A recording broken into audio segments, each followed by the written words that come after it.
व्रत त्योहार कथा। Subscribe this channel, press the bell icon. जय माता दी। आप सभी का हमारे YouTube चैनल पे बहुत बहुत स्वागत है।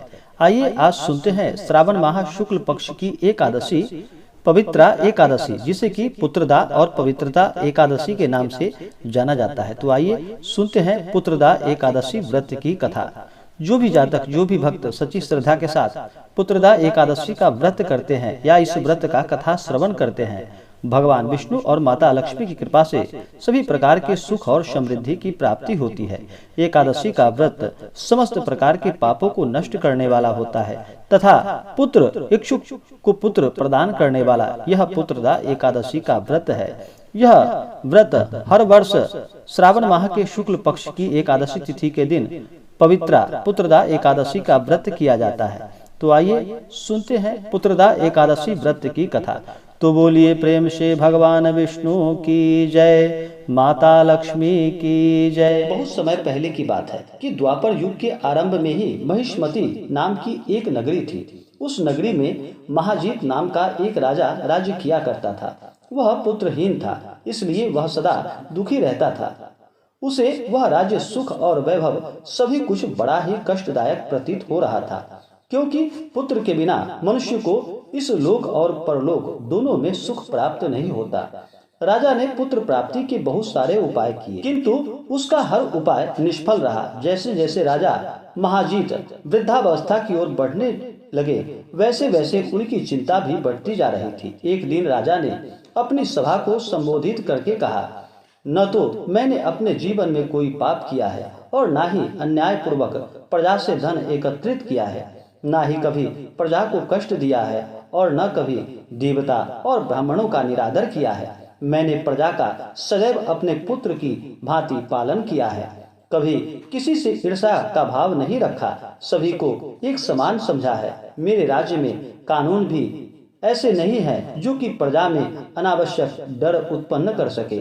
इस प्रकार धर्मयुक्त राज्य करने पर भी मैं इस समय अत्यंत कष्ट में हूँ। इसका क्या कारण है, मेरी समझ में कुछ नहीं आ रहा है।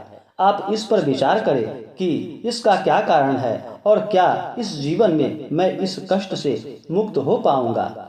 राजा के इस कष्ट के निवारण के लिए मंत्री आदि वन को गए, ताकि वहां जाकर किसी ऋषि मुनि को राजा का दुख बताकर कोई समाधान पा सके।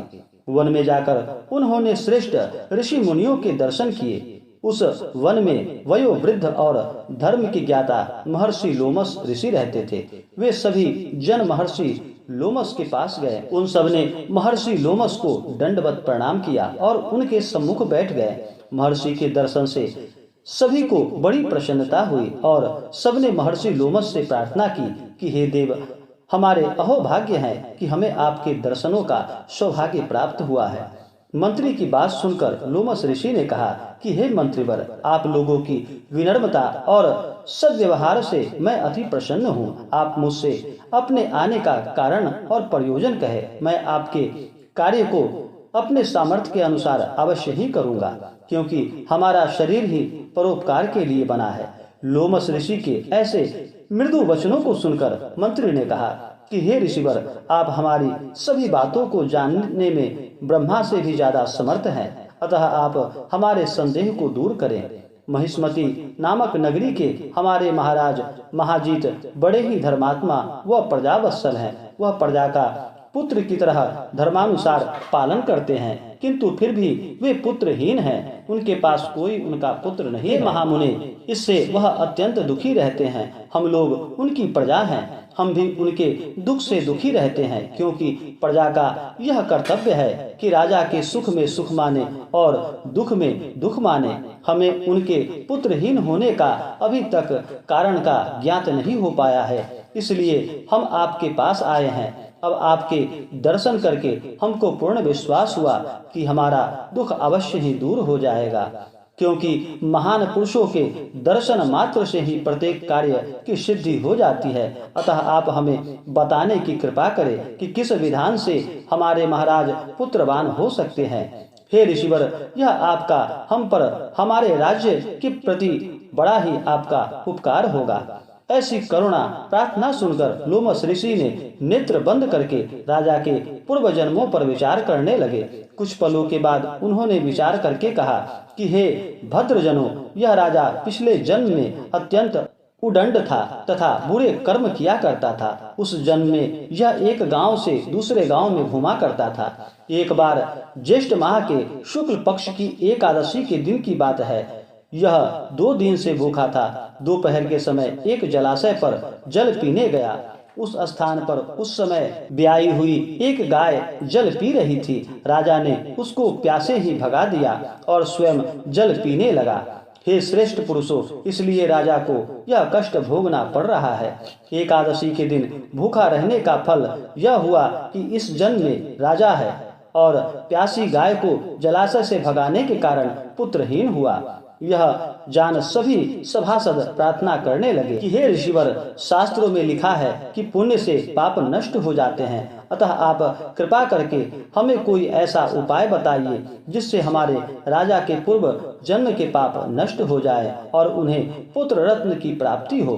सभासदों की प्रार्थना सुनकर लोमश मुनि ने कहा कि हे श्रेष्ठ पुरुषों, यदि तुम सब श्रावण माह के शुक्ल पक्ष की पुत्रदा एकादशी का व्रत करो, जिसे पवित्रा एकादशी के नाम से भी जाना जाता है, इससे मनुष्य सभी प्रकार से पवित्र हो जाता है। इसका व्रत करो और जागरण करो और उस व्रत का फल राजा के निमित्त कर दो, तो तुम्हारे राजा के यहाँ पुत्र अवश्य ही उत्पन्न होगा।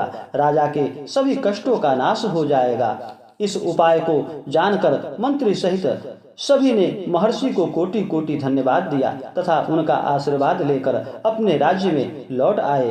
तदुपरांत उन्होंने लोमस ऋषि की आज्ञा के अनुसार पुत्रदा एकादशी का विधान पूर्वक व्रत किया, उपवास किया और द्वादशी को उसका फल राजा को दे दिया। उस राजा के इस पुण्य के प्रभाव से रानी ने गर्भ धारण कर लिया और 9 माह के पश्चात एक अत्यंत तेजस्वी पुत्र को जन्म दिया। इस प्रकार भगवान विष्णु के एकादशी व्रत करने के फल से उस राजा के सभी कष्ट और दुख दूर हो गए। तो बोलिए प्रेम से भगवान विष्णु की जय, माता लक्ष्मी की जय। तो आशा करता हूँ कि यह जानकारी आपको अच्छा लगा हो। ऐसे ही जानकारियाँ की प्राप्ति के लिए हमारे इस चैनल को लाल बटन दबा करके सब्सक्राइब करें, साथ में बेल आइकन घंटी को दबाएं ताकि मेरे वीडियो का नोटिफिकेशन आपको समय समय से मिलता रहे। कमेंट में जय माता दी जरूर लिखें ताकि आपकी कुशलता का हमें पता चलता रहे। जय माता दी, धन्यवाद।